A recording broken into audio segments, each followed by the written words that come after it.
ஜாக்டோ ஜியோவில் பொறுப்பில் இருக்கிற ஆஃபீஸ் பேரர்ஸை நீங்கள் கரெக்ட் பண்ணி ஸ்வீட் கொடுத்து கொண்டாடிட்டீங்கன்னா அதை எல்லா ஆசிரியர்களும் ஏற்றுக்கிட்டாங்கன்னு அர்த்தமா என்ன?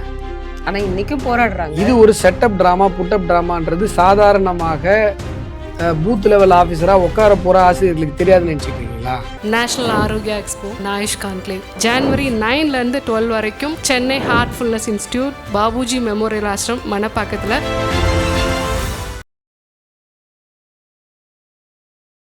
மேல்முறையீடு போகிறதுக்கு பதிலாக அந்த நீதி அரசர் மீது புழுதியை வாரி இறைப்பது, அவதூறை வாரி இறைப்பது, அவருக்கு எதிராக ஒரு புத்தகத்தை போட்டு பிரிண்ட் போட்டு கொடுக்குறது, இல்லைனா அவர் மேலே இம்பீச்மெண்ட் கொண்டு வர்றது. அப்போ நீங்கள் என்ன சொல்ல வரீங்க? இப்போ பெஞ்சில் உங்களுக்கு எதிராக ஆர்டர் கொடுத்துட்டாங்களே, இப்போ இவங்க 2 பேர் மேலே இம்பீச்மெண்ட் போவீங்களா? இப்போ சுப்ரீம் கோர்ட்டில் நீங்கள் போய் செம்மட்டி வாங்கிட்டு வர போகிறீங்களே, இதை அப்பீல் தூக்கிட்டு போய், அப்போ சுப்ரீம் கோர்ட் ஜட்ஜஸ் மேலே நீங்கள் இம்பீச்மெண்ட் கொண்டு வருவீங்களா? வாரத்தில் 2 நாட்களாகவாது இந்து அறநிலைத்துறை சார்ந்த அமைச்சரோடு சேர்ந்து நான் இந்துக்களுக்காக எப்படி கொள்ளையடிக்கலாம், கோயில் சொத்தெல்லாம் எப்படி கொள்ளையடிக்கலாம்னு உட்காந்து பேசுறேன். அவர்களுக்கான என்ன செய்யலாம் அப்படிங்கிற நலத்திட்டங்களையும் எந்த கோயில் இடிக்கலாம், எந்த கோயில் இடிக்கலாம். நான் உங்களை கேட்குறேங்க, நீங்க 2 கேள்வி உங்க மனசாட்சி. எடப்பாடியார் திரும்பவும் ஊழல் பட்டியல கொடுத்திருக்காரு. அதிமுக எஃப்ஐஆர் போடணும்னு சொல்லிட்டு நீதிமன்றத்துல வழக்கு தொடுத்திருக்காரு. எஃப்ஐஆர் போட வேண்டியது யாரு? இதெல்லாமே அமித்ஷா போனதுக்கு அப்புறம் அடுத்தடுத்து நடக்குதுங்கிறதா. எஃப்ஐஆர் போட வேண்டியது யாரு? அமித்ஷாஜி வந்தாலும் வராட்டினாலும் எஃப்ஐஆர் போட வேண்டியது தமிழக அரசு, தமிழக காவல்துறை. அப்ப போடாதது யாரு தப்பு? இப்போ வரைக்குமே தூய்மை பணியாளர்கள் போராடிட்டு இருக்காங்க. தூய்மை பணியாளர்களோட நிலைமை ரொம்ப மோசம். அவங்க ரிப்பன் பில்டிங் பண்ணி போராடினாங்க. அங்கேருந்து மிக மோசமான விதத்தில் சித்திரவதை செய்யப்பட்டு அகற்றப்பட்டாங்க.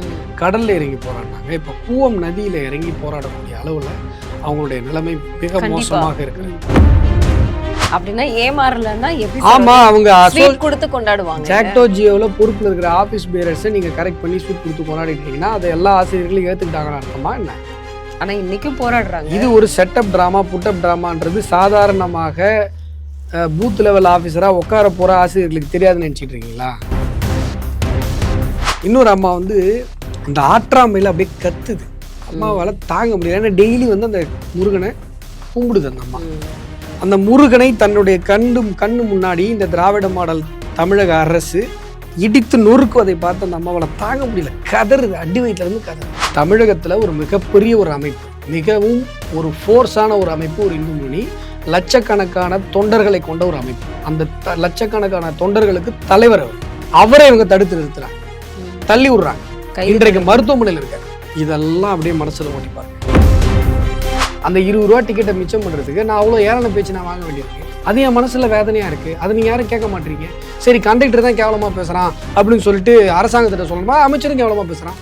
ஓஷி அப்ப நான் எங்க போய் சொல்றது? இது நீ ஓசின்னு சொன்னது ஒரு சேட்டலைட் மீடியாவை நீ விலைக்கு வாங்கிட்டா தெரியாதா எனக்கு?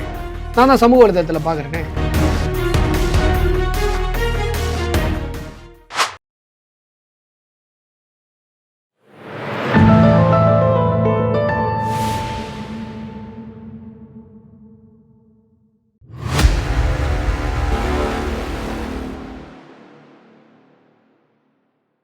தாமரை டிவி நேயர்களுக்கு அன்பான வணக்கம். இன்று நமது நேர்காணலில் சிறப்பு விருந்தினர் தமிழக பாஜகவின் மாநில செயலாளர் வழக்கறிஞர் அஸ்வத்தாமன் அவர்கள் நம்மோடு இணைந்திருக்கிறார். சார் வணக்கம். சார் வணக்கம். தமிழகத்துல நடந்துட்டு இருக்கக்கூடிய எல்லா இடங்களிலுமே போராட்டங்களாக நிறைஞ்சிருக்கு. ஆனா தமிழகம் எப்பவுமே தமிழர்கள் மட்டும்தான் ஆளணும் அப்படின்னு ஒரு பக்கம் தமிழக முதல்வர் திண்டுக்கல்ல நல உதவி திட்டங்கள் ஆரம்பித்து வைக்கும் பொழுது டெல்லி ஆளணுமா தமிழ்நாடு ஆளணுமா அப்படின்னு மக்களாகிய நீங்களே தமிழர்களே நீங்க முடிவு பண்ணுங்க அப்படின்னு ஒரு புரட்சியை ஏற்படுத்தி பேசியிருக்காரு. அவருடைய கர்ஜனை, என்னுடைய கர்ஜனையே உங்களுக்கு தெரிஞ்சிருக்கும், நான் தமிழன் அப்படிங்கிறது அப்படின்னு சொல்லியிருக்காரு. சார், தமிழ்நாட்டை தமிழர்கள் தான் ஆள வேண்டும் என்று சொன்னால் ஸ்டாலின் அவர்களால் ஆள முடியாது. உங்கோல் என்ன தமிழ்நாட்டில் இருக்குது? ஏங்க முதல்ல நான் என்ன சொல்கிறேன், நீங்களே உங்களுடைய பேச்சை கர்ஜனன்னு சொல்லிக்கிறதா இருக்கட்டும், இல்லை நீங்களே உங்களை தமிழன்னு சொல்லிக்கிட்டா இருக்கட்டும், ரெண்டுமே நீங்களே சொல்லிக்க வேண்டியதான். மற்றவங்க ஒத்துக்கணும் உங்களுடைய பேச்சு கர்ஜனையா இல்லையான்றதையும் மற்றவங்க தான் சொல்லணும். நீங்கள் தமிழனா இல்லையான்றதையும் தமிழர்கள் நாங்கள் தான் சொல்லணும். நீங்களாக சொல்லிக்கிட்டா நீங்கள் தமிழர்கள் ஆகிட முடியாது. ஒன்று. ரெண்டாவது, இன்றைக்கு தமிழகம் இருக்கிற ஒரு சூழ்நிலை, தமிழகம் இதுவரை செல்லாத மிக மோசமான அழிவு பாதையில் இன்றைக்கு தமிழகம் சென்று கொண்டிருக்கு.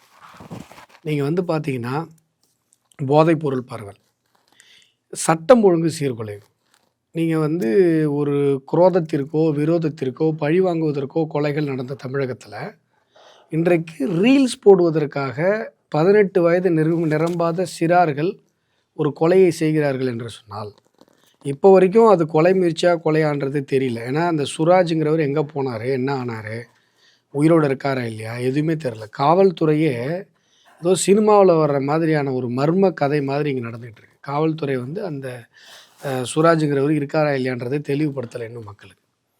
அப்போது ஒரு ரீல்ஸுக்காக கொலை செய்யக்கூடிய அளவில் மனநிலைக்கு இன்றைக்கு தமிழகத்தில் இருக்கிற இளைஞர்கள் சென்றிருக்கிறார்கள் என்று சொல்லும் பொழுது தமிழகத்தில் யாருக்கு பாதுகாப்பு இருக்குது? தமிழகத்தில் ஒரு பேருந்து நிலையத்திற்கு செல்லும் பொழுதோ அல்லது ரயில் நிலையத்திற்கு செல்லும் பொழுதோ இல்லை ஒரு கடைக்கு செல்லும் பொழுதோ கூட எவர் ஒருவராலும் தாக்கப்படலாம் அப்படிங்கிற ஒரு சூழ்நிலை தமிழகத்தில் இருக்குது. போதைப்பொருள் பரவல், சட்டம் ஒழுங்கு சீர்குலைவு, இயற்கை வளச்சுரண்டல். நீங்கள் தமிழகத்தில் எல்லா பகுதியிலும் எத்தனை மலைகள் இந்த 5 ஆண்டுகளில் குடையப்பட்டிருக்கிறது, எத்தனை நதிகள் இந்த 5 ஆண்டுகளில் சீரழிக்கப்பட்டிருக்கிறது. இதை இப்போ பாருங்கள், கெடிலம் காப்போம்னு சொல்லி ஒரு போராட்டத்தை நாங்கள் அறிவித்திருக்கிறோம். கெடிலம் நதியில் பன்ருட்டி நகராட்சியினுடைய குப்பைகள் தொடர்ந்து கொட்டப்பட்டு வருகிறது. எந்த ஒரு அரசாவது குப்பையை கொண்டு போய் நதியில் கொட்டுமா? அறிவு இருக்கிறான் வேணாத. திருப்பூர்லயும் இதே போலதான் எல்லா ஊர்லயும் இந்த பிரச்சனை இருக்கு. பாலாற்றில் இருக்கு, தென்பெண்ணை ஆற்றில் இருக்கிறது, நொய்யல் ஆற்றில் இருக்கிறது. எல்லா ஆற்றுப்படுகைகளும் இன்றைக்கு குப்பை கொட்டும் இடங்களாக மாறி இருக்கிறது.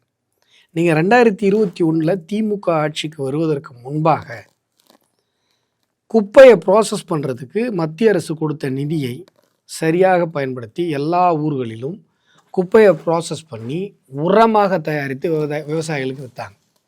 பல ஊர்களில் இந்த திட்டம் நிறைவேற்றப்பட்டது.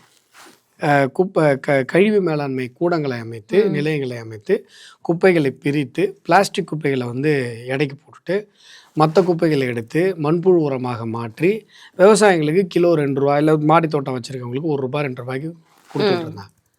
அதே போல் பாதாள சாக்கடை திட்டம் பல ஊர்களில், நான் சொல்கிறது சிறு நகரங்களில் உட்பட, பாதாள சாக்கடையை அப்படியே ப்ராசஸ் பண்ணி கழிவு நீரேற்றும் நிலையங்கள் அமைக்கப்பட்டு அதை ப்ராசஸ் பண்ணுறதுக்கு ஒரு புறம் பணிகள் நடந்து கொண்டிருந்தது. திராவிட முன்னேற்றக் கழக ஆட்சி அமைந்த உடனே இந்த எல்லா பணிகளும் அப்படியே எந்த இடத்துல நின்றுச்சோ அதே இடத்துல அப்படி நிறுத்தப்பட்டு திடக்கழிவு கழிவு மேலாண்மை நிலையங்கள் எல்லாம் மூடப்பட்டு குப்பைகள் அத்தனையும் நீர்நிலைகளில் கொண்டு போய் கொட்டப்பட்டது. இந்த 5 வருஷத்தில் எல்லா இப்போ சதுப்பு நில காட்டில் பட்டா போட்டு வித்தானுங்க, நீங்கள் பார்த்தீங்க பள்ளிக்கரணையில். அதே போல் வந்து உங்களுக்கு இயற்கையினுடைய அருட்கொடைகள். நீங்கள் ஆற்றுல போய் குப்பையை கொட்டுறான்னா இதை விட ஒரு கொடூரம் என்ன இருக்க முடியும்? இன்றைக்கு நான் வந்து போராட்டம் அறிவித்தேன், நீங்கள் பார்த்துருப்பீங்க. ஜனவரி 9ஆம் தேதி கெடிலம் ஆற்றுல கொட்டப்பட்டிருக்கிற குப்பைகளை எடுத்துகிட்டு போய் நாங்கள் நகராட்சி பண்ருட்டி நகராட்சி அலுவலகத்தில் கொட்ட போகிறோன்னு சொன்னதுக்கப்புறம் இன்றைக்கு 2 நாட்களாக பண்ருட்டி நகராட்சி சார்பாக சுத்தம் செய்து கொண்டிருக்கிறார்கள். சமாதான பேச்சுவார்த்தைக்கு எங்களை அழைத்திருக்கிறார். அப்போது இது எல்லா ஊர்களிலும் நடந்து கொண்டிருக்கிறது. இயற்கையை இவர்கள் சூறையாடி கொண்டிருக்கிறார்கள். அடுத்த தலைமுறைக்கு நம்ம என்ன கொடுத்துட்டு போகிறோன்ற ஒரு கேள்வி இருக்குது. கண்டிப்பாக போதைப் பொருள் பரவல், சட்டம் ஒழுங்கு சீர்குலைவு, இயற்கை வள சுரண்டல், போராடுபவர்களை மனிதநேயம் இல்லாமல் அணுகுவது. நீங்கள் செவிலியர்கள் போராட்டம், இப்போ வந்து வில்லேஜ் ஹெல்த் நர்சஸ் படித்தவங்க போராடுறாங்க சென்ற வாரம். அதற்கு முன்பாக நர்சஸ் போராடுறாங்க, அதாவது டெம்பரரி நர்சஸ். இப்போ வரைக்குமே தூய்மை பணியாளர்கள் போராடிட்டு இருக்காங்க. தூய்மை பணியாளர்களுடைய நிலைமை ரொம்ப மோசம். அவங்க வந்து ரிப்பன் பில்டிங் முடி போராடினாங்க. அங்கேருந்து மிக மோசமான விதத்தில் சித்திரவதை செய்யப்பட்டு அகற்றப்பட்டாங்க. கடலில் இறங்கி போராடினாங்க. இப்போ கூவம் நதியில் இறங்கி போராடக்கூடிய அளவில் அவங்களுடைய நிலைமை மிக மோசமாக இருக்கிறது. அந்த சாக்கடைக்குள்ளே இறங்கி போராடக்கூடிய அளவில் அவங்க வந்து தள்ளப்பட்டிருக்கிறாங்க. இந்த ஒட்டுமொத்த சமூகமும் நாம் உட்பட அதை வேடிக்கை பார்த்து கொண்டிருக்கிறோம் என்று சொன்னால், இந்த சமூகமே இந்த சமூகத்தின் முன்பாக அவர்கள் முகத்தில் அரைந்தார் போல ஒரு கேள்வி கேட்குறாங்க. ஏயா உங்கள் குப்பைகளெல்லாம் நாங்கள் க்ளீன் பண்ணோம், இன்றைக்கு எங்களுக்கு ஒரு வாழ்வாதார பிரச்சனை என்று வரும்பொழுது எங்களுக்காக நீங்கள் யாருமே குரல் கொடுக்க மாட்டீங்க என்று சொன்னால், நீங்களாம் மனுஷங்க தானே. நம்ம ஒவ்வொருத்தரையும் பார்த்து, தமிழகத்தில் இருக்கிற 8 கோடி பேரையும் பார்த்து சுகாதார பணியாளர்கள் இந்த கேள்வியை எழுப்புகிறார்கள். கண்டிப்பா போராட்டங்களை இவர்கள் அடக்குகிற முறை, அதாவது ஒரு போராட்டம் நடக்கிறது, அந்த போராட்டத்தினுடைய கோரிக்கைக்கு நீங்கள் செவி சாய்க்கிறீர்கள் இல்லைங்கிறது அடுத்த விஷயம். இந்த போராட்டத்தை நீங்கள் அடக்கிறதுக்கு நீங்கள் ஒரு மெத்தட் கையாளுறீங்க பார்த்தீங்களா, அது ரொம்ப இன்ஹியூமனாக இருக்குது. மனிதாபிமானமற்றதாக இருக்கிறது. நிச்சயமா. நீங்கள் நர்சஸ் போகிறான்னாங்க இல்லைங்களா, அவங்கள வந்து ஒரு 20 பேரை கொண்டு வந்து உளுந்தூர்பேட்டை பஸ் ஸ்டாண்டில் இறக்கி விட்டு போயிட்டாங்க. நைட் 2 மணிக்கு சாப்பாடு கொடுக்கல, தண்ணி கொடுக்கல. திடீர்னு அவங்களுக்கு தெரியாத ஒரு ஊரில் மிட் நைட்டில் இறக்கி விட்டு போகிறாங்க. நீங்கள் சும்மாவே ட்ரெயினில் சாதாரணமாக பயணிக்கிற மகாராஷ்டிராக்காரனையே கஞ்சா அடிச்சுட்டு வெட்டுறாங்க. நைட் 2 மணிக்கு தெரியாத ஊரில் பஸ் ஸ்டாண்டில் வந்து பெண்களை இறக்கி விட்டு போனால் அவங்களுக்கு ஏதோ ஒரு பாதுகாப்பு அச்சுறுத்தல் ஏற்பட்டுச்சுன்னா யார் பொறுப்பேற்பது? இப்படி எங்கு பார்த்தாலும் மனித உரிமை மீறல்கள் தமிழகத்தில் நடந்து கொண்டே இருக்கிறது. இப்படிப்பட்ட ஒரு மோசமான ஆட்சியை இதுவரை தமிழகம் சந்தித்ததே கிடையாது. ஆனா இன்னைக்கு தமிழக முதல்வர் ட்வீட்ல வந்து என்ன போட்டிருக்காருன்னா, மண் மொழி மானம் காப்போம் வாருங்கள் அப்படின்னு சொல்லிட்டு அவர் ஒரு ட்வீட் போட்டிருக்காரு. வெல்வோம் ஒன்றாக அப்படின்னு சொல்லி அவரு ஒரு மெசேஜும் வந்து தமிழர்களுக்காக கொடுத்திருக்காரு. இவங்க வந்து ஒரு மிக மோசமான ஒரு சதியை செய்து கொண்டிருக்கிறார். அதாவது என்னன்னா, சுற்றி மரண ஓலங்களாக கேட்டுக்கொண்டே இருக்கிறது. யாருக்கு? தமிழகத்தில் எல்லாருக்கும், உங்களுக்கும் எனக்கும் எல்லாத்துக்கும். சுற்றி கேள்விப்படுற நியூஸ் எல்லாம் பேட் நியூஸ். ஒரு பக்கம் போராடுறவங்க அடக்கப்படுறாங்க, ஒடுக்கப்படுறாங்க. ஒரு பக்கம் கஞ்சா பரவல், ஒரு பக்கம் இயற்கை வள சுரண்டல், ஒரு புறம் ஊழல், ஒரு புறம் வேலைக்கு காசு வாங்கிட்டு ஊழல். தமிழகத்தில் நாம் கேட்கிற எல்லா செய்திகளும் மின் கட்டண உயர்வு, பால் விலை உயர்வு, கட்டடப் பொருட்கள் விலை உயர்வு, வீட்டு வரி உயர்வு, நாம் கேள்விப்படுற அத்துணை விஷயங்களும். சென்னையில் மழை வெள்ளம் வந்தால் நீர் வடிகால் இல்லை. 4.5 வருடங்களாக 5 வருடங்களாக 4000 கோடி வாங்கி என்ன பண்ணாங்கன்னு தெரியல. எங்கு பார்த்தாலும் ஊழல், எங்கு பார்த்தாலும் சட்டம் ஒழுங்கு சீர்குலைவு, காவல்துறை அச்சுறுத்தல்கள். நீங்கள் ஏதோ உங்களுக்கு ஏதோ ஒரு ஃபோன் காணாமல் போச்சு, நீங்கள் போலீஸ் ஸ்டேஷனுக்கு போய் கம்ப்ளைண்ட்டே பண்ண முடியாது. நீங்கள் காவல் நிலையத்திற்கு சென்றீர்கள் என்று சொன்னால் உங்களுடைய மானம், மரியாதை, உங்களுடைய உயிருக்கு பாதுகாப்பு இல்லை. அப்படிப்பட்ட ஒரு சூழ்நிலை. இப்போ அஜித்தை கொண்டாங்களே, அஜித் என்ன பாவம் பண்ணாரு? இப்படி காவல்துறை கட்டுக்கடங்காமல் ஆடிக்கொண்டிருக்கிறது. காவல்துறை காவல் நிலையங்கள் கட்ட பஞ்சாயத்து மையங்களாக மாறிக்கொண்டிருக்கிறது. மனித உரிமை என்றால் கிலோ என்ன விலை என்று கேட்கிற அளவிற்கு தமிழகம் இருந்து கொண்டிருக்கிறது. எங்க பார்த்தாலும் பிரச்சனை தாங்க. ஆனால் இவங்க என்ன சதி பண்ணுறாங்கன்னா, பிரச்சனையே நடக்காத மாதிரி, அப்படியே தமிழகம் அமைதி பூங்காவாக இருப்பது போன்று, அப்படியே தொடர்ந்து எதுவுமே தெரியாத மாதிரி ஸ்டாலின் அவர்கள் வந்து மூஞ்சி வச்சுட்டு பேசிட்டே இருக்காரு. இது ஒரு ஸ்ட்ராட்டஜி. அவருக்கு தெரியாமலாம் இல்லை, அவருக்கு தெரியாம நம்ம பார்க்குறோம். ஏங்க சுற்றி இவ்வளோ பிரச்சனை இருக்குது, இவரு என்ன எல்லாரும் முன்னாடி வாங்கன்றாரு. டெய்லி ஒரு ஏஐயில் ஒரு லோகோ ரெடி பண்ணி தான். இப்போ பார்த்தீங்கன்னா இப்போ பேப்பரில் பார்த்தீங்கன்னா ஒரு ஸ்டாலின் வராரு, பின்னாடி ஒரு 4 பேர் வர மாதிரி. அது என்ன எல்லோரும் முன் வருமா, என்னது வெல்வோம் ஒன்றாக. கொஞ்ச நாளைக்கு முன்னாடி ஓரணியில் தமிழ்நாடு, அதுக்கு முன்னாடி என்னடா டெய்லி ஒரு ஏஐயில் ஒரு லோகோ போட்டுட்ருக்கீங்க. நாங்கள் இவ்வளோ இங்கே கஷ்டப்பட்டுட்டு உட்காந்துருக்கோம், பொறுப்பே இல்லாமல் ஏஐயில் லோகோ ரெடி பண்ணி போட்டே இருக்கிறீங்க. உங்களுக்கு ஜெமினியில் வந்து லோகோ ரெடி பண்ணுறது ஈஸியாக கிடைக்குதுன்றதுக்காக என்ன வேணால் பண்ணுறீங்களான்னு மக்கள் யோசிக்கிறாங்க. ஆனால் இவங்களுடைய ஸ்ட்ராட்டஜி என்ன தெரியுங்களா? ஐயோ இவ்வளோ அநியாயம் நடக்குதுன்னு ஸ்டாலினுக்கு தெரியவே தெரியல பாருங்க. அவர் ஏதோ எல்லாம் நல்லா இருக்கிறதா நினைச்சிட்டு இருக்காரு. சரிங்க, நாங்க இவ்வளவு கஷ்டப்படுறோன்றதே தெரியாத ஒரு முதலமைச்சர் என்னத்துக்கு எங்களுக்கு? அவர் தனி உலகத்துல பேரலல் யூனிவர்ஸ்ல எல்லாரும் சந்தோஷமா இருக்கிறாங்க அப்படின்னு நம்பிட்டு அவர் எங்கேயோ வேடிக்கை பார்த்துட்டு இருப்பாருன்னா அப்படிப்பட்ட சிஎம் எங்களுக்கு எதுக்கு? நாங்க படுற கஷ்டங்களை யாருங்க கேட்பா?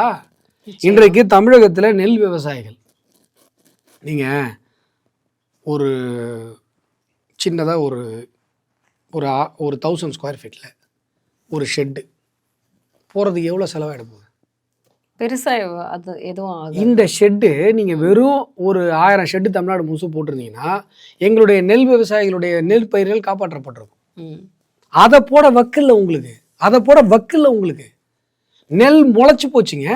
ஆமாம், இன்றைக்கு தமிழகத்துல ஒரு ஒன்றும் முளைச்சிடலையே அப்படின்னு அமைச்சர் சொல்லியிருந்தாரு. அதுதான் இன்னும் வேதனையா இருக்கு.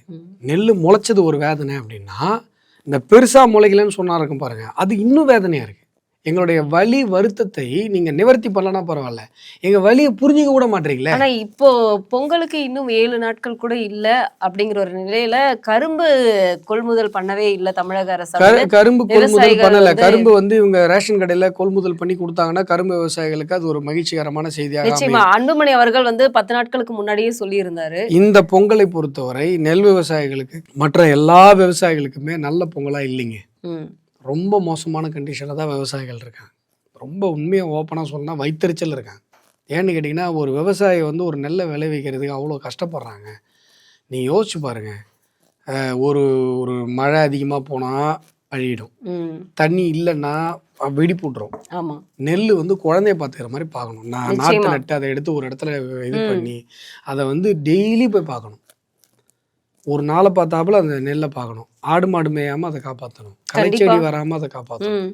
இப்படியெல்லாம் கஷ்டப்பட்டு காப்பாற்றி அதை அறுவடை பண்ணி அதை மூட்டை கட்டி கொண்டு போய் குடவுனில் போடுறதுக்கு அரசாங்கத்திட்ட விற்கிறதுக்கு போகும்போது அவன் ஒரே ஒரு 1000 ஸ்கொயர் ஃபீட்டுக்கு ஷெட்டு கட்டி வைக்காமல் போனதுக்கு யார் அவன் பண்ண தப்புக்கு, மாநில அரசாங்கம் பண்ண தப்புக்கு, ஸ்டாலின் அவர்கள் பண்ண தப்புக்கு நான் எங்க நஷ்டம் அடையணும்? என்னங்க நியாயம் அது? துணை முதல்வர் போய் எல்லாத்தையும் வந்து விசிட் பண்ணி அந்த துணை முதல்வர் வந்து ஒரு கார் ரேஸ் நடத்தினாரா? ஆமா. 40 கோடி ரூபாய் செலவாச்சா? அந்த 40 கோடிக்கு 1000 ஸ்கொயர் ஃபீட்ல எத்தனை ஷெட்டு போட்டிருக்கலாம்? அவ்வளோ செலவா இருக்காது. எத்தனை ஷெட்டு போட்டிருக்கலாம் தமிழ்நாடு ஃபுல்லா ஒவ்வொரு ஏரியாவுக்கும் ஷெட்டு போட்டிருக்கலாமா? இப்போ எந்த மூஞ்சி வச்சுட்டு எங்களை பாக்குறீங்க? இல்ல நீங்க வந்து இப்போ ஒரு சினிமா ஃபங்க்ஷன் நடத்துறீங்களா, ஸ்கூல் பசங்க எல்லாம் கூப்பிட்டு வச்சுக்கிட்டு கல்வியில் சிறந்த தமிழ்நாடு சிவகார்த்திகேயன் எல்லாம் வச்சுக்கிட்டு பராசக்தி படத்துக்கு ப்ரமோஷன்லாம் பண்ணீங்களே, அந்த காசுல எத்தனை ஷெட்டு போட்டிருக்கலாம்? அதான் சொல்றேன். இல்ல நீங்க வந்து உங்களுடன் ஸ்டாலின் மக்களுடன் ஸ்டாலின் வீடு தேடி மருத்துவம் வெங்காயம் வெள்ளைப்பூண்டுன்னு சொல்லி வெறும் பேர் மட்டும் வச்சு லோகோ மட்டும் வச்சு அந்த லோகோ விளம்பரம் பண்றதுக்கு 50 கோடி 60 கோடி செலவு பண்றீங்கல்ல, அதுல எத்தனை ஷெட்டு போட்டிருக்கலாம்? எங்களை பார்த்தா எப்படிதாங்க தெரியுது உங்களுக்கு? மக்களை பார்த்தா இவ்வளவு கேவலமான இவ்வளவு ஒரு மோசமான ஒரு ஆட்சி நடத்திக்கிட்டு நாங்க வந்து ஐயோ தமிழ்நாட்டை நாங்க தூக்கி நிப்பாட்டிட்டோம் எப்படி உங்களுக்கு மனசு வருது? கருணாநிதி அவருடைய ஆட்சி காலத்துல யாரும் குறை சொல்ல முடியாத அளவுக்கு ஒரு ஆட்சியை நடக்குது. ஊரே காரி துப்புதுங்க, ஊரே காரி துப்புது. பெண்கள், இளைஞர்கள், விவசாயிகள், முதியோர்கள் எல்லாரும். யாரும் குறை சொல்லனா போதைப் பொருள் இவ்வளவு பரவல் ஏற்பட்டு இருக்கிறது யாரும் குறை சொல்லலையா? சூரஜ்னு ஒரு மகாராஷ்டிராலேருந்து இங்கே வேலைக்கு வந்து ஒரு அப்பாவியை வெட்டி கொண்டு போட்டானுங்களே பசங்க, அது யாரும் குறை சொல்ல முடியாத ஒரு ஆட்சியா? இதை விட வேற என்ன அசிங்கம் நடந்தால் நீங்கள்லாம் அதை குறைன்னு எடுத்துப்பீங்க? இப்போ புரியுதுங்களா உங்களுக்கு? இது வந்து ஒரு ஸ்ட்ராட்டஜி. நாம் இந்த பக்கம் ஒரு பங்கு கத்திட்டே கிடப்போம், சுகாதார பணியாளர்கள் ஒரு பங்கு கத்திட்டு இருப்பாங்க, நர்ஸுங்க கத்திட்டு இருப்பாங்க, ஆசிரியர்கள் போராட்டம் அடக்கப்படும். இப்படி எல்லாம் நடந்துகிட்டே இருக்கும்போது இல்லை நாங்கள் எல்லாம் எவ்வளோ சூப்பராக ஆட்சி பண்ணிட்டு இருக்கோம் தெரியுங்களா? கருணாநிதி அவர்கள் கூட இந்த மாதிரியான ஒரு கேவலமான ஒரு அரசியலை பண்ணலைங்க. கருணாநிதி அவர்கள் கூட மோசமான ஆட்சி தான் நடத்துவார். கருணாநிதி ஆட்சி வந்தாலே மக்கள் கஷ்டம்தான் போடுவாங்க. ஆனால் அந்த கஷ்டத்தை பத்திரிகையாளர்களோ இல்லை பொதுவெளியோ பொது புத்தியோ சொல்லும் போது ஆமாம் இந்த விஷயத்தில் தப்பு பண்ணிட்டோம் சரி பண்ணுறனாவும் சொல்லுவார் அவர், குறைந்தபட்சம். அதை விட மோசமாக இருக்காரு. இது வந்து ஒரு ஸ்ட்ராட்டஜி உங்களுக்கு. என்னன்னா நமக்கே ஒரு கன்ஃபியூஷன் ஏற்படுத்துகிற மாதிரி. ஏன்னா இங்கே இவ்வளோ கஷ்டப்பட்டு எறும்புகளும் புழுக்களுமா மக்கள் நாங்கள் நசுங்கிட்டு இருக்கோம். பேப்பர் எடுத்து பார்த்தா மக்கள் மிகப்பெரிய சந்தோஷத்தில் குதிச்சிட்டு இருக்காங்கன்னு முதலமைச்சர் சொல்கிறாரு. ஒருவேளை இவர் தமிழ்நாட்டில் தான் இருக்காரா இல்லை எதுவும் பாகிஸ்தான் பக்கம் போயிட்டாரா இப்படி நினைக்கிறான் ஜனங்க பேப்பரை பார்க்கும்போது. என்ன முதலமைச்சர் இப்படி சொல்கிறாரு? என்ன ஊரில் இருக்காரு அவர்? ஏதோ வெளிநாடு போயிட்டாரா இல்லை ஏதோ கற்பனை உலகத்தில் வாழறாரா? அது ஒரு குழப்பத்திலே வச்சிருக்கிறாரு இப்போ அவர் மக்களை. ஆனால் இது 2026 தேர்தல் ரிசல்ட்டுக்கு அப்புறம் இவரை குழப்பத்தில் கொண்டு வந்துடுவாங்க மக்கள். அவ்வளோ தமிழக மக்களை நீங்கள் வந்து முட்டால் நினைக்காதீங்க. இவ்வளவு தூரம் கொடுமை. எந்த செக்டார் நல்லா இருக்கு, இந்த இடத்துல இது நல்லா இருக்குங்க, இவங்களை கேட்டிங்கன்னா இந்த பாருங்க நாங்கள் நான் முதல்வன் திட்டம் இது எல்லாமே பேர் வச்சுப்பாங்க. ஒரு 10-15 பேர் வச்சுட்டு இதெல்லாம் பயனடைஞ்சிட்டாங்க. நான் என்ன சொல்கிறேன், இதெல்லாம் திட்டங்கள் என்று நீங்கள் சொல்லுகிறீர்கள், நேரடி பயனாளிகள் யாரும் இல்லை. ஆனால் உடனடியாக இப்போ வந்து உலகம் உங்கள் கையில் அப்படின்னு சொல்லிட்டு லேப்டாப்பை கொடுத்துருக்காங்க. இப்போ பொங்கல் பரிசாக வந்து 3000 கொடுத்துருக்காங்க. அது மட்டும் இல்லாமல் அரசு ஊழியர்களுக்கு வந்து ஓய்வூதிய திட்டம் கொடுக்குறோம், உறுதியளிக்கப்பட்ட உலகத்திலே நம்பர் 1 ஃப்ராட் அந்த ஓய்வூதிய திட்டம். அது மட்டும் இல்லாமல் இன்னொன்று செவிலியர்கள் போராட்டத்தை வந்து இமீடியட்டாக 1000 பேத்துக்கு வேலை வாய்ப்பு கொடுக்குறோன்னு சொல்லி கொடுத்துருக்காங்க. அதாவது நல்லா புரிஞ்சுக்கோங்க, அவங்க கேட்குறது முழுமையான வேலை வாய்ப்பு, அவங்க கொடுத்துருக்கிற வாக்குறுதிப்படி. இந்த பாவலாலாம் அவங்க எதிர்பார்க்கல, அவங்க ஏற்றுக்கொள்ளவும் இல்லை. இன்னொரு விஷயம், இந்த ஓய்வூதியம்னு சொல்லி இப்போ இவங்க ஒரு ட்ராமா பண்ணாங்கல்ல, ஆசிரியர்கள்லாம் படிச்சுட்டு தான் ஆசிரியராக இருக்காங்க. அதுவும் இப்போல்லாம் டெட் எக்ஸாம் பாஸ் பண்ணிட்டு தான் ஆசிரியராக வராங்க. இது மாதிரியான அல்வாக்கெல்லாம் ஏமாறுற அளவுக்குலாம் அவங்க வந்து என்ன சொல்றது அப்பாவிகள் கிடையாது. அப்படின்னா ஏமாறலன்னா எப்படி? ஆமா, அவங்க ஸ்வீட் கொடுத்து கொண்டாடுவாங்க. ஜாக்டோ ஜியோல பொறுப்புல இருக்கிற ஆபீஸ் பேரர்ஸை நீங்க கரெக்ட் பண்ணி ஸ்வீட் கொடுத்து கொண்டாடிட்டீங்கன்னா அதை எல்லா ஆசிரியர்களும் ஏத்துக்கிட்டாங்கன்னு அர்த்தமா என்ன? ஆனா இன்னைக்கும் போராடுறாங்க. இது ஒரு செட்டப் டிராமா, புட்டப் டிராமான்றது சாதாரணமாக பூத் லெவல் ஆஃபீஸரா உட்கார போற ஆசிரியர்களுக்கு தெரியாதுன்னு நினைச்சிட்டு இருக்கீங்களா? அவங்க தான் எலெக்ஷன்ல போய் பூத் லெவல் ஆஃபீஸர்ஸா உட்கார போறாங்க சார். அவங்களுக்கு தெரியாதுன்னு நினைச்சிட்டு இருக்கீங்களா? அவ்வளோ விவரம் இல்லாதவங்க நினைச்சிட்டு இருக்கீங்க. ஏங்க நான் 10% போடுறேன், நீங்க 10% போடுறீங்க. நம்ம ஊர்லலாம் ஒரு பழமொழி சொல்லுவாங்கல்ல, நீ அரிசி எடுத்துட்டு வா, நான் உம்மி எடுத்துட்டு வரேன், ரெண்டுத்தையும் கலந்து ஊற்றி சாப்பிட்லான்னு. இதான் நியூ பென்ஷன் ஸ்கீம். இப்போ இவனுங்க கொடுத்துருக்காங்கல்ல, ஸ்டாலின் அவர்கள் கொடுத்துருக்காருல, அந்த ஸ்கீம் இதுதான். இப்போ கொடுத்துருக்கிறது தமிழகத்தினுடைய நியூ, இப்போ நம்ம நார்மலாக இருக்கிற எக்ஸிஸ்டிங் நியூ பென்ஷன் ஸ்கீம் தான் சொல்கிறோம். பட் தமிழகத்தில் கொடுத்துருக்கிற நியூ பென்ஷன் ஸ்கீம் இதுதான். என்னன்னா 10% கவர்மெண்ட் போடும், 10% நாம போடுவோம். ஆனால் அதில் லம்சமாக கொடுக்க மாட்டாங்க. அவங்க கொடுக்க வேண்டிய தொகையே வச்சுக்கிட்டு இப்போ நீங்கள் கான்ட்ரிபியூட்டரின்னு வந்துட்டாலே அது இப்போ நீங்கள் புதுசாக எதையும் மாற்றலை. ஆல்ரெடி கான்ட்ரிபியூட்டரில் இருந்ததில் கவர்மெண்ட் கான்ட்ரிபியூஷனை மட்டும் நீங்கள் ரிவோக் பண்ணிட்டீங்க. இது சிம்பிள் கணக்கு. இதுல ஒன்றும் பெரிய குழப்பத்துக்கு எனக்கு என்னன்னா, இதுல குழம்புறதுக்கோ இது பெருசா உட்காந்து விளக்குறதுக்கோ இல்ல. அந்த அளவுக்கு வந்து முட்டாள்களாக வந்து ஜாக்டோஜியும் போட்டோஜியும் வந்து அவங்களுக்கு தெரியாம வந்து ஆஃபீஸ் பேரர்ஸ் வந்து விலைக்கு வாங்கப்படலாம். அப்படின்னா பெட்டி கையில வாங்கி 100 பெட்டி வாங்கலாம் அவசியம் இல்லைங்க. சிஎம்மோட ஒரு போட்டோ எடுத்துக்கிறேங்க, ஸ்வீட் இது பண்ணுங்க, அது கொஞ்சம் இதெல்லாம் சார் போட்டோக்காக 22 வருஷமா போராடுறாங்க. பண்ணிருக்காங்களே. இப்போ ஜாக்டோஜி ஆஃபீஸ் பேரர்ஸ் அதானே பண்ணியிருக்காங்க, வேற என்ன பண்ணாங்க? இல்ல ஒரு போட்டோ எடுத்துக்கிறது. ஏங்க அவங்க பொட்டி வாங்கினால நான் பார்க்கல, ஸ்வீட் வாங்கினாங்க, ஸ்வீட் ஊட்டி விட்டாங்க. அதுக்காக உங்களை நம்பி இருக்கிற ஆசிரியர்கள், அரசு ஊழியர்களுடைய நலனை நீங்கள் அடகு வைத்தீர்களா என்கிற கேள்வியை ஆசிரியர் சமூகமும் அரசு ஊழியர் சமூகமும் எழுப்பத்தானே போகிறது. அவங்களுக்கும் அவங்களுடைய ஆஃபீஸு, அவங்களுடைய அசோசியேஷனுக்கு எலெக்ஷன்ஸ் நடக்க தானே போகுது. கண்டிப்பா. அப்போ போய் நீ ஓட்டு கேட்க போவல உங்களுடைய அசோசியேஷன் எலெக்ஷன்ஸுக்கு. அப்போ கேள்வி கேட்பாங்கல்ல நாக்கு பிடிங்கிற மாதிரி. அப்போ எந்த மூஞ்சி வச்சுட்டு என்ன சொல்லுவீங்க? இப்ப திருப்பரங்குன்ற விவகாரத்துல அமைச்சர் ரகுபதி அவர்கள் பேசியிருக்கக்கூடிய விஷயத்துக்கு வந்து வழக்கு தொடுத்திருக்காங்க. இப்ப அது மட்டும் இல்லாம இந்த தீர்ப்புக்கு நாங்க மேல்முறையீடு போவோம் அப்படின்னு வந்து அமைச்சர் சொல்லியிருக்காரு. ஆனா தீபம் எப்ப ஏத்துவாங்க, மக்கள் எதிர்பார்ப்போட இருக்காங்க. இதுல வந்து நல்லா புரிஞ்சுக்கோங்க, திருப்பரங்குன்றம் விவகாரத்திலையும் சரி, நேற்று திருப்பூர்ல குன்றன்மலையில் இடிக்கப்பட்ட முருகர் கோயிலும் சரி, திராவிட மாடல் அரசு இந்துக்களுக்கு எதிரான, இந்து தர்மத்தை அழிக்கிற, இந்து கோவில்களை இடிக்கிற கடமையை தன்னுடைய கடமையாக கொண்டிருக்கிற ஒரு அரசு. இதான் மக்களுக்கு சொல்கிறேன். ஆனா ஸ்டாலின் அவர்கள் சொல்லியிருக்கக்கூடிய விஷயத்த நான் ஞாபகப்படுத்த விரும்புறேன் சார். நான் வாரத்தில் 2 நாட்களாகவாது இந்து அறநிலைத்துறையை சார்ந்த அமைச்சரோடு சேர்ந்து நான் வந்து இந்துக்களுக்காக வந்து எப்படி கொள்ளையடிக்கலாம், கோயில் சொத்தெல்லாம் எப்படி கொள்ளையடிக்கலாம்னு உட்காந்து பேசுறாங்க. அவர்களுக்கான வந்து என்ன செய்யலாம் அப்படிங்கிற நலத்திட்டங்களையும் வந்து நான் எந்த கோயில் இடிக்கலாம், எந்த கோயில் இடிக்கலாம். நான் உங்களை கேட்குறேங்க, நீங்க 2 கேள்வி உங்க மனசாட்சிக்கு நான் கேட்குறேன். திருப்பரங்குன்றத்தில் தீபத்தில் தூணில் விளக்கேற்றணும்னு சொல்லி உயர்நீதிமன்றம் ஆணையிட்ட பிறகும் கூட இவர்கள் அந்த ஆணையை நிறைவேற்றவில்லை. ஆமா, பயங்கர சென்சிட்டிவாக போகுது. பூர்ணச்சந்திரன் என்கிற ஒரு இளைஞர் தீக்குளித்து இறந்து போயிருக்கிறார். இப்பேற்பட்ட ஒரு சென்சிட்டிவான சுச்சுவேஷனில் நாங்கள் சந்தனக்கூடு விழாவை நடத்த வேண்டும் அப்படின்னு சொல்லி தர்கா தரப்புல இருந்து ஒரு கோரிக்கை வருது. அப்போது தமிழக அரசு சட்டம் ஒழுங்கை பாதுகாக்க துடிக்கிற தமிழக அரசு, சமூக நல்லிணக்கத்தை காப்பாற்றுவதற்காக போராடுகிறேன் என்று சொல்லிக் கொள்கிற தமிழக அரசு தர்கா தரப்பினரை கூப்பிட்டு, ஏங்க இவ்வளோ சென்சிட்டிவாக இருக்க, ஒருத்தர் செத்து போயிருக்காரு, இந்த மாதிரி பிரச்சனை நடந்துகிட்டு இருக்கு, இப்போ போய் நீங்கள் சந்தனக்கூடு விழா நடத்துனீங்கன்னா அது இந்துக்கள் மனதை ரொம்ப காயப்படுத்தும், இந்த வருஷம் நடத்தாதீங்க அப்படின்னு சொல்லியிருக்கணுமா இல்லையா? சொல்லியிருக்கலாம் இல்லை, சொல்லியிருக்கணும். சொல்லலை. நீ நடத்து. அவன் என்ன பண்ணுறான் நான் பார்க்குறேன். யார் அந்த அவன்?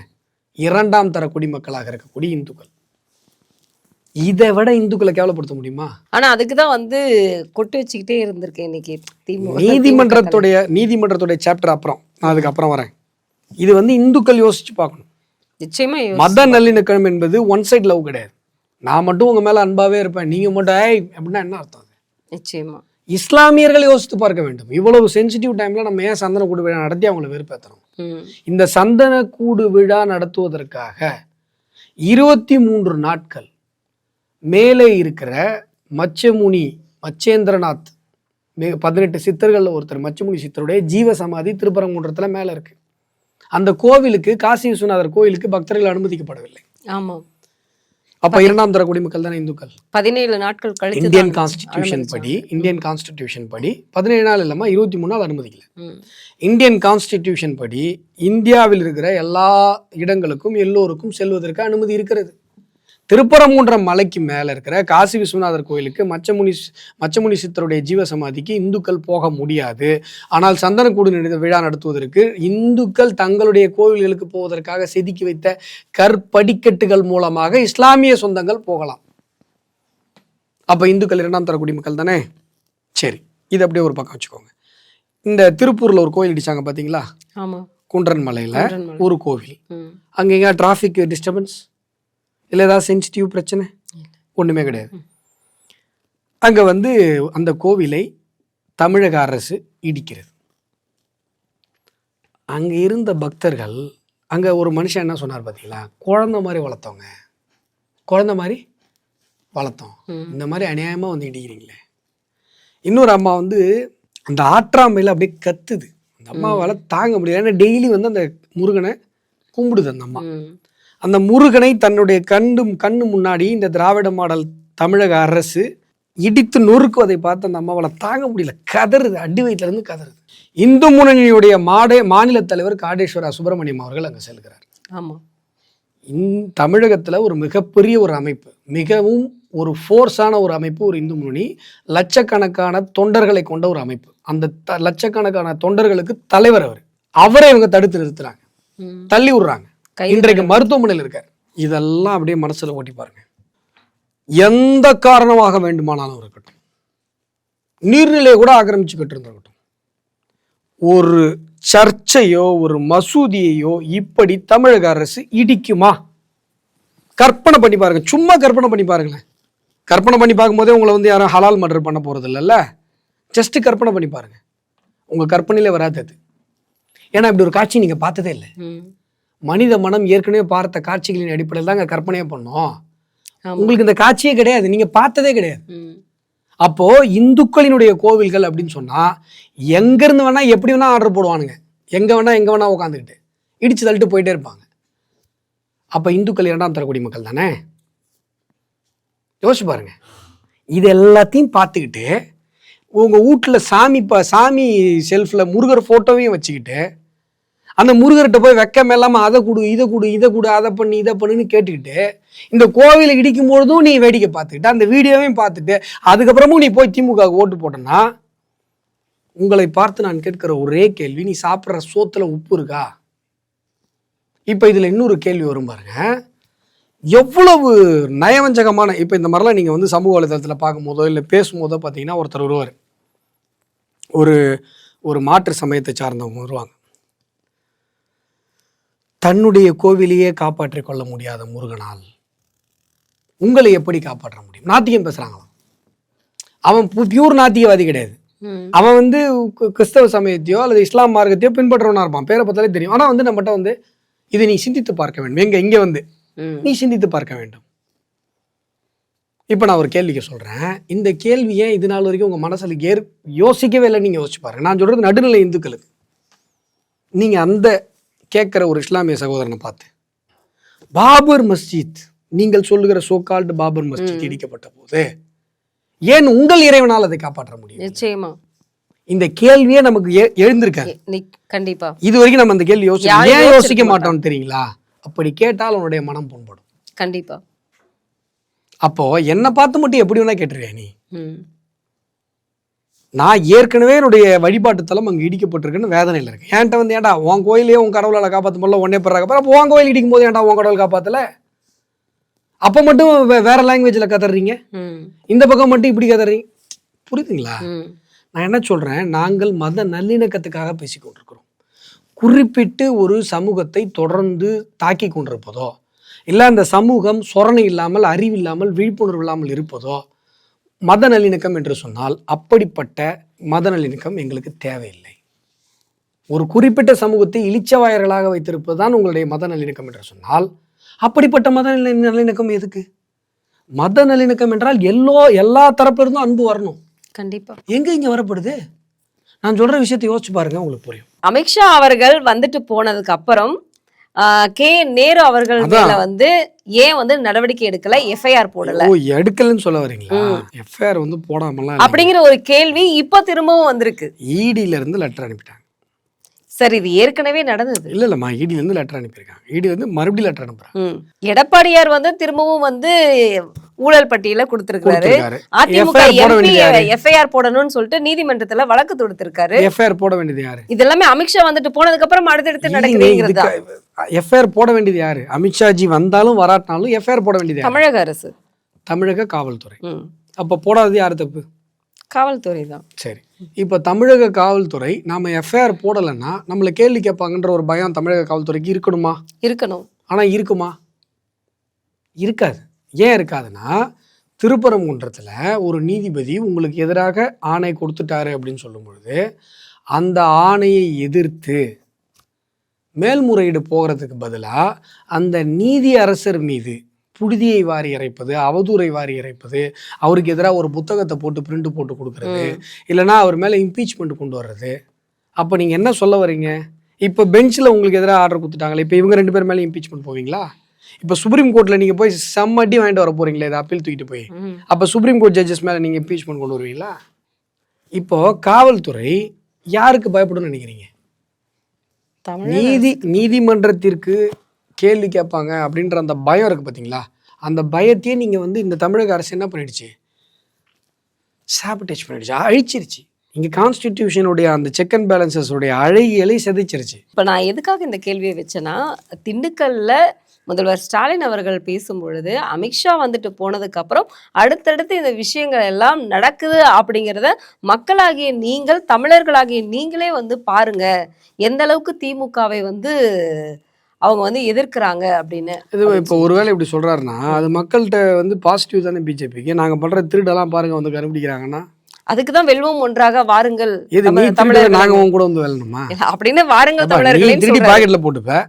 நாங்க உங்க கூட ஃபைட் பண்ணுமா? நீங்க ஒரு வேலைக்கு 35 லட்ச ரூபா ரேட்டு பேசி வாங்கிட்டு எங்கள் வீட்டு பசங்க கஷ்டப்பட்டு 17 வருஷம் படித்து எக்ஸாம் எழுதி அவ்வளோ தூரம் கஷ்டப்பட்டு இந்த இன்ஜினியரிங் படிச்சுட்டு ஒரு வேலைக்காக எக்ஸாம் எழுதும். நீ அவன்கிட்டே ஒரு 30 லட்சத்தை வாங்கிட்டு வேலைக்கு போட்டுருவேன். நீ அதை வாங்கி வாயில் போட்டு உன் வீட்டில் வச்சுப்ப. நீ இந்த திருட்டு கேஸில் வெல்றதுக்கு நான் கூட வரணுமா? இதான் வெல்வோம் ஒன்றாகவா? என்னங்க இது அநியாயமாக இருக்கீங்க. நீங்கள் திருடுறீங்க யாருடைய பணத்தை? எங்கள் பணத்தை. நான் திருடி மாட்டிக்கிட்டேன் பாருங்கள், அமித்ஷாஜி எங்களை ஜெயிலில் வைக்கிறாரு, நீங்களாம் வாங்க என் கூடனா. நீ திருடுனதே என் பணத்தை தானேயா? இது ஒன்றுமே புரியலைங்க எங்களுக்கு. இது ஒரு விசித்திரமாகவே போயிட்டுருக்கு. இவங்க என்ன பண்ணுறாங்கன்னா, ஆரம்பத்துலேருந்து நான் சொல்லிட்டு இருக்கேன், 10 மீடியாவை வாடகைக்கு எடுத்துட்டாங்க. இவங்க டோட்டல் கான்ட்ராக்டுக்கு எடுத்துட்டாங்க. அவங்க என்ன பேசணும் என்ன பேசக்கூடாது, எந்த எக்ஸ்டெண்ட் வரைக்கும் பேசணும், எங்கெல்லாம் எடிட்டிங் பண்ணணும், எல்லாமே இவங்க கண்ட்ரோலில் இருக்குது. இவங்க என்ன நினச்சிட்டாங்கன்னா, இந்த மீடியாக்கள்லாம் இல்லை அப்படின்னா தமிழக மக்களுக்கு நடக்கிறது தெரியாது. நான் ட்ரெயினில் போய்ட்டுருக்கேன், கஞ்சா அடிச்சுட்டு ஒரு 4 பசங்க நின்று பாட்டு பாடிட்டு இருக்கானுங்க. எனக்கு நான் அந்த திருத்தணி வீடியோ நான் பார்த்துருக்கேன், எனக்கு பயம் வருது. நான் தினசரி அனுபவிக்கிற இந்த வேதனைக்கு எந்த மீடியா எனக்கு சொல்லணும்? கண்டிப்பாக. நான் ஒரு விவசாயி, நான் கஷ்டப்பட்டு இந்த நெல்லை விளைய வச்சேன், அந்த நெல் முளைச்சி போச்சு, முளைச்சது எனக்கு வேதனைன்னு சொன்னால் ஒன்றும் பெருசாக முளைக்கலைங்க அப்படின்னு அமைச்சர் சொல்கிறான் பாருங்க, அது எனக்கு இன்னும் வேதனையாக இருக்குது. இது எந்த மீடியா எனக்கு சொல்லி எனக்கு இந்த வேதனை புரியணும்? கண்டிப்பாக. நான் கஷ்டப்பட்டு கோவிலை கட்டுறேன், அந்த கோவிலை யாரோ ஒருத்தர் இந்த கோவிலை இடித்தா சந்தோஷப்படுவாங்க, அந்த வீடியோவை பார்த்தா யாரோ ஒரு குறிப்பிட்ட பர்சன்டேஜ் ஓட்டு எனக்கு கிடைக்கும் அப்படின்னு நினச்சிட்டு நீங்கள் இந்த கோயில் இடிக்கிறீங்க. அதுதானே எங்களுடைய சகோதரத்துவத்தை கெடுக்குது. இப்போ நான் யோசிக்கிறப்ப இந்த கோயில் இடிக்கிறதுனால என்னப்பா, இப்போ திருப்பரங்குன்றம் மலையில் விளக்கேற்றாதனால நீ யாரை சந்தோஷப்படுத்தின? அப்போது இந்த ஒரு நாள் 365 நாளில் ஒரு நாள் விளக்கேற்றுறதுல, அது விளக்கேற்ற விடாமல் தடுக்கிறதுல 90 வருஷமாக தடுக்கிறதுல உங்களுக்கு அற்ப சந்தோஷம் இருக்குன்னா, அப்போ எங்கள் மேலே உங்களுக்கு என்ன அன்பு இருக்குது? அவ்வளோ வன்மத்தோடு தான் எங்கள் கூட பழகிட்டு இருக்கீங்களா? அவ்வளோ வன்மத்தோடு தான் எங்கள்கிட்ட சிரித்து பேசிகிட்டு இருக்கீங்களா? இந்த கேள்வி இயல்பாக எழுதில்ல. நிச்சயமா. அப்புறம் இதுக்கெல்லாம் யார் துணை போகிறா? இந்த வன்மத்திற்கு, இந்த அக்கிரமத்துக்கெல்லாம் யார் துணை போகிறா? தமிழக அரசு. குப்பையை கொண்டு போய் நதியில் கொட்டுற, குப்பையை கொண்டு போய் ஏரியில் கொட்டுற, நீர்நிலைகளில் கொட்டுற. என்னால் அந்த ஆற்று பாலத்தை தாண்டும் பொழுது அந்த நாத்தத்தை தாங்க முடியல. இது எந்த சேனல் எனக்கு சொல்லி எனக்கு அந்த வேதனை எனக்கு புரிய வைக்கணும்னு நினைக்கிறீங்க? தமிழ்நாடு மூசு தான் சுடுகாடாக மாதிரி போயிருக்கே. இவங்க என்ன நினைக்கிறாங்க, சேனல்லாம் மூட்டம்பா, ஒரே ஒரு சேனலில் இது இப்போ சேட்டலைட்டில் ஜனம்னு பார்த்தோன்னே மிரள்றானுங்க. ஐயோ ஓ என்ன 1000 வருஷமாக நாங்கள் எங்களுக்கு எதிராக இருக்கிற ஐடியாலஜி சேனல்ஸ் கூட தானே நாங்கள் ஃபைட் பண்ணிகிட்டு இருக்கோம். ஒரு சேனலை உங்களால் பார்க்க முடியலையா? அவ்வளோதான் உங்களுடைய சத்து தெம்பு, அவ்வளோதான். அப்போ யோசிச்சு பாருங்கள், இவங்க என்ன நினைக்கிறாங்க, மீடியாவெல்லாம் லாக் பண்ணிட்டோம், மீடியாவில் இந்த இந்த இங்கே நடக்கிற அநியாயங்களெல்லாம் வெளில தெரியாமல் நம்ம தடுத்து நிறுத்திட்டோம். ஸோ மக்கள்லாம் இதெல்லாம் தெரியாமல் அப்படியே குழுன்னு இருக்காங்க. தினசரி எங்களுடைய வாழ்வில் நாங்கள் அனுபவிக்கிறோமே சார் வேதனையை. கண்டிப்பாக. ஒரு வீடு கட்ட முடியல, ஒரு மளிகை பொருட்கள் வாங்க முடியல, விலை ஏறி போய் கிடக்கு. பால் விலை ஏறி போச்சு, கரண்ட் பில் விலை ஏறி போச்சு. சாதாரணமாக ஒரு மனிதனால் தமிழகத்தில் வாழ முடியல, சாதாரண ஒரு வாழ்க்கையை வாழ முடியல. இதை நாங்கள் பார்த்து தானே இருக்கோம். சார் மகளிருக்கு பஸ்ஸு ஃப்ரீ, எல்லா பஸ்ஸுமா ஃப்ரீ இல்லை? எப்படி புழுகுறாங்க பாரு, எல்லா பஸ்ஸும் ஃப்ரீ மாதிரி, எந்த பஸ்ஸில் வேணால் ஏறிக்கலாம் மகளிர். அப்படி கிடையாது. சரி, பஸ்ஸு நான் ஒரு குறிப்பிட்ட ஒரு பஸ்ஸில் ஏறினா அங்கே எனக்கு எவ்வளோ பெரிய அவமரியாதை கிடைக்குது. அந்த 20 ரூபா டிக்கெட்டை மிச்சம் பண்ணுறதுக்கு நான் அவ்வளோ ஏறான பேச்சு நான் வாங்க வேண்டியிருக்கு. அது என் மனசில் வேதனையாக இருக்குது. அதை நீங்கள் யாரும் கேட்க மாட்டீங்க. சரி, கண்டக்டர் தான் கேவலமாக பேசுகிறான் அப்படின்னு சொல்லிட்டு அரசாங்கத்திட்ட சொல்லணுமா? அமைச்சரும் கேவலமாக பேசுகிறான். ஓசி அப்போ நான் எங்கே போய் சொல்கிறது? இது நீ ஓசின்னு சொன்னது ஒரு சேட்டலைட் மீடியாவை நீ விலைக்கு வாங்கிட்டா தெரியாதா எனக்கு? நான் தான் சமூக வலைதளத்தில் பார்க்குறேனே. இந்த வேதனையை நான் எங்கே கொண்டு போய் காட்டுவேன்? நீ எலெக்ஷனுக்கு முன்னாடி முதல் நாள் நைட்டு வந்து 1000 ரூபா கொடுக்குற ஓட்டுக்கு, அதனால் அந்த அவமானம் எனக்கு போயிடுமா? அந்த 1000 ரூபா வாங்கி வச்சு நான் திமுகவுக்கு எதிராக தான் ஓட்டு போட போகிறேன். இதுதான் இன்றைக்கி மக்களுடைய மனநிலை.